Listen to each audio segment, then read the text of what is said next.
1961 में जैसा आप बता रहे थे, यहाँ 9वीं और 10वीं के छात्र हुआ करते थे,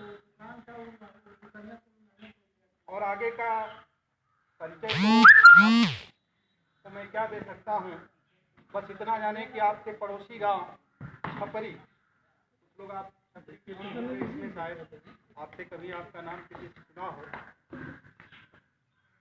आप आदरणीय प्रोफेसर मंगला सिंह जी,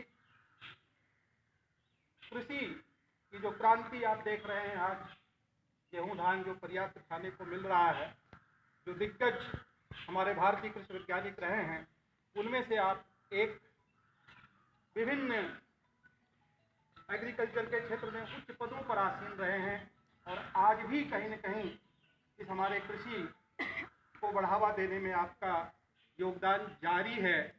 जबकि आप जैसे आप किसी जॉब नौकरी से तो मुक्त हो चुके हैं, लेकिन आज भी अपना पूरा योगदान वाराणसी में रह करके आप दे रहे हैं। बस आपका इतना ही परिचय, फिर आपके मुखारबिंद से ही मैं कुछ सुनना चाहूँगा। आप खुद जो है आपका परिचय प्राप्त कर लें।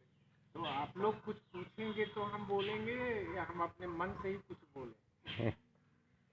या आप लोगों के मन में प्रश्न हो, कोई शंका हो, समाधान चाहते हो? कोई एग्रीकल्चर का बच्चा?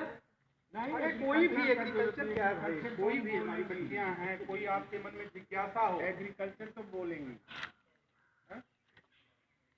क्योंकि हमने एक बनाया हुआ था, जहाँ एक प्लेटफॉर्म था जिस पर एग्रीकल्चर में महीने में एक जाने वाले आदमी का वक्तव्य होता था, लेकिन इसके साथ शर्त यही थी कि वो कृषि का विषय नहीं। ऐसा निर्णय क्यों लिया गया? अगर कृषि के बच्चे हैं तो धान की जो उन्नतशील प्रजातियां आई, तो 1962 में जब मैं 10वीं यहाँ से पास किया तो पहला इंटरनेशनल कांग्रेस हुआ राइस के ऊपर। उस पर मक्के के लोग, धान के लोग, विभिन्न विषयों के लोगों को बुलाया गया, और उसी का नतीजा ये हुआ कि वहाँ की जो उन्नतशील प्रजातियां विकसित की, वो देश विदेश में रिवॉल्यूशन लाई। उसी का नतीजा था कि गेहूं की प्रजातियां जो मैक्सिको की याकी वैली में बोरलाग साहब के द्वारा निकाली गई, तो ग्रीन रिवॉल्यूशन आया। 1955 में बोरलाग साहब, मैं उस कमरे में गया हूँ और वो लालटेन भी देखा हूँ, और मेरा एक परिचय दे रहे थे। मेरा नॉमिनेशन डीजी के लिए कोई और नहीं किया था, बोरलाग साहब। अरे वाह। और मरने के पहले उन्होंने 92 साल की अवस्था थी, तो उन्होंने मेरे को एक पत्र लिखा था कि हम मिलना चाहते हैं। तो हम मैक्सिको गए, तो 92 की अवस्था में भी वो खेत में जो रिसर्च के खेत है, और रिसर्च का खेत क्या था, गेहूं का पैदा कैसे हुआ, 12वीं के बच्चे होंगे इसमें, ए बी और डी जीनोम कहाँ से आया, घास से आया, 6-7 हजार बरस पहले। और कालांतर में सिलेक्शन होता गया, क्योंकि बढ़िया बीज, बढ़िया मक्के का देख के, तो वातावरण में कालांतर में वेरिएबिलिटी कम होती है। तो उन्होंने फिर दोनों को क्रॉस किया था, क्योंकि अब तो टेक्नोलॉजी जैव प्रौद्योगिकी के माध्यम से, तो वेरिएबिलिटी जो 10-12 एकड़ में थी वो अद्भुत थी, मतलब न सुना न देखा। तो 8 बजे हम लोग खेत में घुस गए, और मैं कम से कम 6 बार गाड़ी की छाया में आके खड़ा हुआ, और वो 92 साल की अवस्था में 1 मिनट के लिए भी छाया में नहीं आया। 1:30 बजे जब लंच हुआ तो हम एक ही टेबल पर भोजन कर रहे थे। उनको एप्रॉन पहनाया गया था क्योंकि वो हाथ ऐसे ट्रम्बल करता था तो वो खा नहीं सकते थे, और जब खाते थे तो आधा गिर जाता था। कहने का मतलब ये कि ये जो कुछ हुआ उसके पीछे उन लोगों का कितना योगदान है, जब तक आप उनके संपर्क में नहीं आओगे और मरते समय तक जो है वो काम को करते रहे।